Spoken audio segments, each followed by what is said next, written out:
जज्बात में आके बातें हो जाती हैं।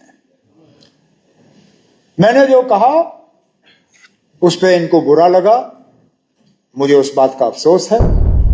जनरल मैदान छोड़ के चले गए, लेकिन फौज जो है मोर्चा छोड़ के गई नहीं, बैठे रहे। जनाब स्पीकर साहब,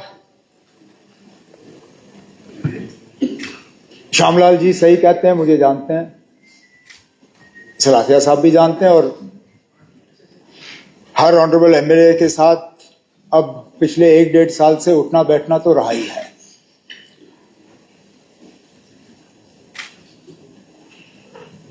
अगर इन्होंने मुझे कल उस वक्त बोलने दिया होता, मैं खुद अपनी बात को विड्रॉ कर लेता।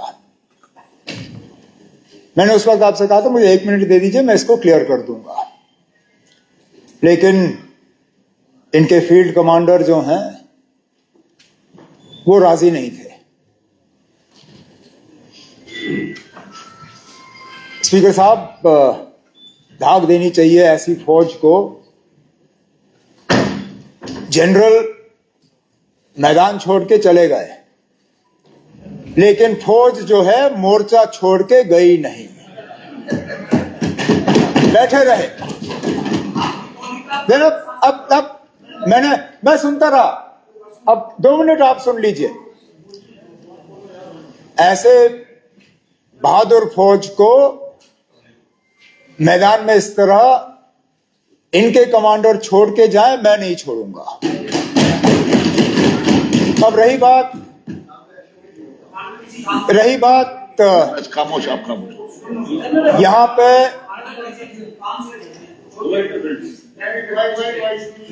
जज्बात में आके बातें हो जाती हैं। मैंने जो कहा उस पे इनको बुरा लगा, मुझे उस बात का अफसोस है, लेकिन मैंने जो कहा इनके बारे में कहा। इनके किसी घर वाले को मैंने इसमें नहीं लाया, इनके किसी परिवार के सदस्य को इसमें नहीं लाया। इनके फील्ड कमांडर जाते जाते मेरे मां बाप और मेरे दादा मरहूम को भी इसमें शामिल करके चले गए। लेकिन चलिए, मैं उस चीज को भी छोड़ देता हूं, स्पीकर खामोश। स्पीकर साहब, मुझे जितनी फिक्र अपने एमएलए की है उतनी फिक्र मुझे इनकी भी है। मैं जब कहता हूं मैं जम्मू कश्मीर के लोगों का चुना हुआ मुख्यमंत्री हूं, वजीर आला हूं, तो मैं यहां के भी वोटरों का हूं तो वहां के भी वोटरों का हूं। आज सुबह इनके सारे सवाल रह गए। हमारे लिए बहुत आसान रहा, बहुत कुछ ऐसे सवाल थे जिनका शायद जवाब देना हमारे लिए थोड़ा मुश्किल होता, रहे नहीं, वो सवाल भी गए। अब इस शोर शराबे में इनके ग्रांट्स भी रह जाएंगे। और सही कहा ऑनरेबल मिनिस्टर साहिबा ने, बहुत अहम डिपार्टमेंट्स हैं, एजुकेशन, हेल्थ, सोशल वेलफेयर। मैं नहीं चाहता हूं कि इनके वोटर जो हैं वो इग्नोर हो जाए, और इसलिए स्पीकर साहब मैं आप पे छोड़ता हूं।